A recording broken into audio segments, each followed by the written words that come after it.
Hey guys, I'm Liam Smith with Agent Smith Voice Productions. In the summer of 1940, a crucial event took place on the 24th of August during the Battle of Britain. The Führer of Nazi Germany, Adolf Hitler, had forbidden any attacks against the British capital of London. But in a case of mistaken identity, bombs struck the city. The German bombers were instead supposed to hit military targets.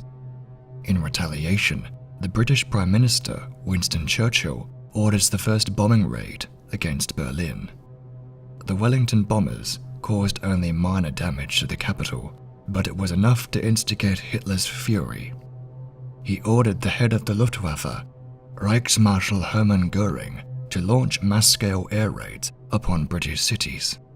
From September 7, 1940, to the 11th of May, 1941, London was systematically bombed for 57 consecutive days and nights. This event would be known as the Blitz. Saturday the 7th of September was a scorching summer's day. At around 5 p.m, the first of 400 Heinkel HE-111 and Dornier Doe 17 bombers began attacking London, escorted by roughly 600 Bf-109 fighters. At 8 p.m, another wave of bombers arrived and relentlessly continued the assault upon the Royal Docks. This came to be known as Black Saturday. The damage dealt was devastating and caused huge firestorms which erupted out of the carnage. In the aftermath of the daylight dock raids, Prime Minister Winston Churchill visited the stricken areas. In this section of archive footage, he is inspecting damage to flour mills at the Royal Victorian Docks and the destruction on the community of Silvertown. After encountering resistance from the RAF during the day, in the following air raids, the Luftwaffe switched tactics and resorted to bombing cities and infrastructure by night, which made it increasingly difficult for Fighter Command to apprehend them. Many cities were targeted, such as Southampton, Bristol, and Liverpool. The night raids became increasingly more intense. Children were evacuated to the countryside and placed with local families to provide them a temporary home.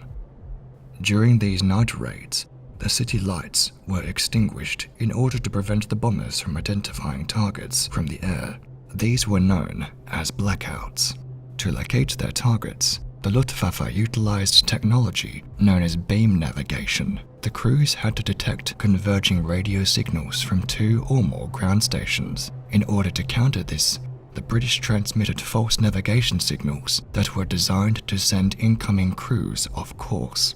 They also created a number of dummy targets, such as divisionary airfields and industrial targets that used lighting effects to simulate factories and transport. One such devastating Luftwaffe night raid on December the 29th and 30th, 1940, saw over 100,000 bombs fall upon London and turning it into a horrific firestorm. Incendiary bombs were the main armament. These horrifying weapons carried magnesium that, when detonated, started massive fires. Throughout the night, huge fires were started which the fire brigade couldn't extinguish. One such fireman described it as horrible, with the heat becoming unbearable, and then a wind started up. If you sucked this down, it would burn your lungs. Luckily, however, a full-scale firestorm never fully developed in London. So what would you do during an air raid? Firstly, the sirens would sound, warning you of approaching bomb formations. You were to stop what you were doing and run immediately for the nearest shelter. Air raid wardens would assist you to these shelters and risking their lives by trying to extinguish small fires and rescuing people trapped under the rubble or in a burning building. The larger fires would be dealt by the local fire brigade. Deep communal shelters provided the most protection against a direct hit. In this photograph, the Aldwych tube station is being used as a shelter. In the aftermath of the Blitz, more than 42,000 people perished, with 45,000 injured and over 1 million left homeless. But the idea you can bomb civilians into submission only increased the will to resist rather than eroding it. The people of Britain stood firmly behind Churchill, and their morale was not broken.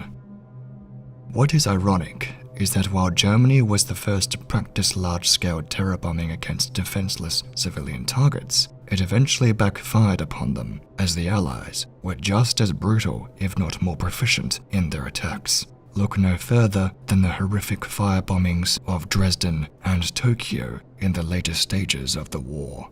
Guys, thank you so much as always for watching. I really enjoy making these videos. And don't forget to give this a like and to subscribe for more content. You can also help support my channel by subscribing to my Patreon or donating to my PayPal. The links are in the description box down below. Finally, to my loyal subscribers, your contribution and ongoing support for this channel has been so helpful, it really means the world to me.